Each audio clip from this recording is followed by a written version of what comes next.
Good morning sir. Sir ನಾನು ವಿಶ್ವನಾಥ್ ಅಂತ ಹೇಳಿ ಆರ್ಮಿಲಿಂದ ನಾನು ನಿಮಗೆ ಸೇಫ್ಟಿ ಕೋರ್ಸ್ ಮಾಡ್ಕೊಂಡಿದ್ದೀನಿ ಸರ್, ರೈಲ್ವೆ ವೆರಿಫಿಕೇಶನ್ ಬಗ್ಗೆ. ಸೊ ಈ ರೈಲ್ವೆ ವೆರಿಫಿಕೇಶನ್ ಆದಾಗ ಈಗ ಫಸ್ಟ್ ಏನಿತ್ತು ಸೆಕ್ಷನ್ ನಾರ್ಮಲ್ ಇತ್ತು, ಬರೇ ಲೈನ್ ಅಷ್ಟೇ ಇತ್ತು. ಸೊ ಅವಾಗ ಏನ್ ಮಾಡ್ತಿದ್ರು ಇವರು ಟಿವಿದವರು ಲೈನ್ ಬ್ಲಾಕ್ ತಗೋತಿದ್ರು. ಸೊ ಬಟ್ ಈಗ ಪವರ್ ಬ್ಲಾಕ್ ತಗೋಬೇಕಾಗುತ್ತೆ ವರ್ಕ್ ಮಾಡ್ಬೇಕಂದ್ರೆ. ಸೊ ಈ ಪವರ್ ಬ್ಲಾಕ್ ಲೈನ್ ಬ್ಲಾಕ್ ಏನ್ ರಿಲೇಷನ್ ಅಂದ್ರೆ ಈಗ ಫಸ್ಟ್ ಬರೀ ಲೈನ್ ಮಾಡಿದ್ರೆ ಏನಾಗ್ತಿತ್ತು, ಸೊ ಟ್ರೈನ್ ಮೂವ್ಮೆಂಟ್ ಸ್ಟಾಪ್ ಮಾಡ್ಲಿಕ್ಕೆ ಲೈನ್ ಬ್ಲಾಕ್ ತಗೋತಿದ್ರು. ಬಟ್ ನಾವು ಸಪೋಸ್ ನೀವು ಟ್ರ್ಯಾಕ್ ಒಳಗೆ ನಾವು ಪ್ರಿವಿಯಸ್ ಸ್ಟಾಪ್ ಮೇಂಟೈನ್ ಏನಾದ್ರು ಮಾಡ್ಬೇಕಂದ್ರೆ ನೀವೇನಾದ್ರು ಮೇಂಟೆನೆನ್ಸ್ ಮಾಡಬೇಕು, ಟ್ರ್ಯಾಕ್ ಮೇಂಟೆನೆನ್ಸ್ ಮಾಡ್ಬೇಕಂದ್ರೆ ನೀವೇನು ಪವರ್ ಬ್ಲಾಕ್ ತಗೋಬೇಕೈತಿ. ಪವರ್ ಬ್ಲಾಕ್ ಅಂದ್ರೆ ಏನು? ಪವರ್ ಬ್ಲಾಕ್ ಅಂದ್ರೆ ಒಂದ್ ಸೆಕ್ಷನ್ ದವರು ಸಪೋಸ್ ನಾವೀಗ 1 to 2 ಕಿಲೋಮೀಟರ್ ನಾವು ಕೆಲಸ ಮಾಡ್ತಿದ್ವಿ. ಸೊ ಆ ಕಿಲೋಮೀಟರ್ ಒಳಗೆ ನಾವು ವರ್ಕ್ ಮಾಡ್ಬೇಕಂದ್ರೆ ಮೇಲೆ ಸಪ್ಲೈ ಕಟ್ ಆಗಬೇಕು. ಯಾಕಂದ್ರೆ ಪಿ ವರ್ಕ್ ಮಾಡಿ ಪ್ಯಾಕಿಂಗ್ ಮಷಿನ್ ವರ್ಕ್ ಮಾಡ್ತಿರ್ತೀರಿ, ಲೈನ್ ನೀವು ವರ್ಕ್ ಮಾಡ್ತಿರ್ತೀರಿ. ಸೊ ಆ ಟೈಮ್ ಪವರ್ ಕಟ್ ಮಾಡ್ಬೇಕಂದ್ರೆ ನಾವು TRD ಸ್ಟಾಫ್ಗೆ TPC ಕಂಟ್ರೋಲ್ ಗೊತ್ತಾಯ್ತು sir. So TPC control phone ಮಾಡಿ ಹೇಳಿದ್ರೆ ಅವ್ರು ಏನ್ ಮಾಡ್ತಾರೆ, ಇಲ್ಲಿ ಪವರ್ ಬ್ಲಾಕ್ ತಗೋತಾರೆ.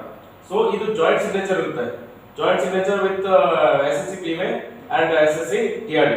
ಸೊ ಆ ಸೆಕ್ಷನ್ ಬ್ಲಾಕ್ ಏನ್ ಮಾಡ್ತಾರೆ, ಪವರ್ ಕಟ್ ಆಗುತ್ತೆ ಬ್ಲಾಕ್ ತಗೊಂಡ್ರೆ, ಪವರ್ ಬ್ಲಾಕ್ ತಗೊಂಡ್ರೆ. ಸೊ ಪವರ್ ಬ್ಲಾಕ್ ಕಟ್ ಆದಾಗ ಏನ್ ಮಾಡ್ತಾರೆ, ವರ್ಕ್ ಮಾಡ್ತಾರೆ. ವರ್ಕ್ ಮಾಡಿ ಈಗ ವರ್ಕ್ ರೆಸ್ಯೂಮ್ ಆಗುತ್ತಲ್ಲ, ಸೊ ಯಾವ ಬ್ಲಾಕ್ ಕ್ಲೋಸ್ ಮಾಡ್ಲಿಕ್ಕೆ ಮಾಡ್ತಾರೆ ಸ್ಟೇಷನ್ಗೆ. ಸೊ ಆ ಟೈಮ್ ಲೈನ್ ಬ್ಲಾಕ್ ಮತ್ತು ಪವರ್ ಬ್ಲಾಕ್ ಎರಡು ಅಟ್ಯಾಕ್ ಕ್ಲೋಸ್ ಆಗ್ತವೆ. ಓಕೆ, ಸೊ ಇದು ಪವರ್ ಬ್ಲಾಕ್ ಕಾನ್ಸೆಪ್ಟ್. ಸೊ ಈಗ ನೀವು ಇದ್ರಾಗ ವರ್ಕ್ ಮಾಡ್ತಿರ್ತೀರಿ ಸೆಕ್ಷನ್ ಒಳಗೆ, ನೀವು ಇಲ್ಲಿಂದ ಗೇಟಿಗೆ ಹೋಗ್ತಿರ್ತೀರ ಅಂತ ಇಟ್ಕೊಳ್ಳಿ. ಗೇಟಿಗೆ ಹೋಗ್ಬೇಕಾದ್ರೆ ನೀವು ನೋಡ್ತೀರಿ ಎಲ್ಲರೂ ಒಂದು ಬಾರಿ ಲೂಸ್ ಆಗಿರ್ತದೆ.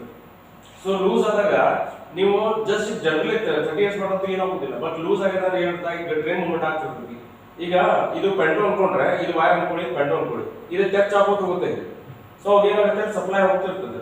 ಸಪೋಸ್ ವೈರ್ ಲೂಸ್ ಆಗಿದ್ರೆ ಇದು ಕಂಟಿನ್ಯೂ ಡ್ರ್ಯಾಗ್ ಹಾಕೋದು ಬಿಡುತ್ತೆ. ಹಂಗೆ ಡ್ರ್ಯಾಗ್ ಹಾಕೋದಾಗ ಏನಾಗ್ತದೆ, ಹೆವಿ ಸ್ಪಾರ್ಕ್ ಹೇಳ್ತದೆ. ಆ ಸ್ಪಾರ್ಕ್ ಏನಂತಂದ್ರೆ ನನ್ನ ವೈರ್ ಲೂಸ್ ಆಗಿದೆ ಅಂತ ಇದೆ ಟ್ರಾಕ್ಷನ್ ಅಂತ. ಸೊ ನೀವು ಏನ್ ಮಾಡ್ಬೇಕು, TRD ಅವ್ರಿಗೆ ಇನ್ಫಾರ್ಮ್ ಮಾಡ್ಬೇಕು, ನಿಮ್ ಸೆಕ್ಷನ್ ಒಳಗೆ ವೈರ್ ಲೂಸ್ ಆಗಿತ್ತು. ಯಾಕಂದ್ರೆ ವೈರ್ ಲೂಸ್ ಆದ್ರೆ ಫೇಲ್ಯೂರ್ ತೋರಿಸೋದಿಲ್ಲ, ವೈರ್ ಕಟ್ ಆದ್ರೆ ಫೇಲ್ಯೂರ್ ತೋರಿಸುತ್ತೆ.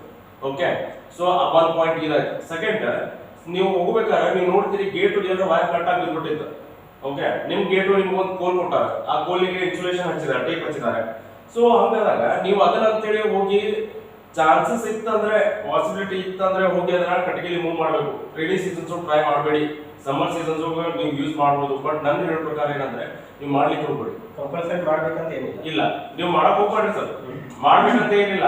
ಇನ್ ಕೇಸ್ ಎಕ್ಸ್ಟ್ರೀಮ್ ಕಂಡೀಷನ್ ನಡಕ್ ಬಿದ್ಬಿಟ್ಟೈತಿ, ಇನ್ ಕೇಸ್ ಟ್ರೈನ್ ಇದನ್ನ ರೋಡ್ ಮೂವ್ಮೆಂಟ್ ಕ್ಲಿಯರ್ ಮಾಡ್ಬೇಕಂದ್ರೆ ಅಷ್ಟೇ ನೀವು ಮಾಡ್ಬೇಕು. ಈಗ ಏನಾಗ್ತದೆ, ಡೀಸೆಲ್ ಲೋಕೋ ರಿಪ್ಲೇಸ್ ಆಗಿ ಎಲೆಕ್ಟ್ರಿಕಲ್ ಲೋಕೋ ಬಂದ್ಬಿಡ್ತಾವ. ಸೊ ಆ ಟೈಮ್ ಒಳಗೆ ಲೋಕಕ್ಕೆ ಸಪ್ಲೈ ಹೋದಷ್ಟೇ ರನ್ ಹಾಕಿದ್ ಲೋಕೋ ಇಲ್ಲ ರನ್ ಆಗೋದಿಲ್ಲ.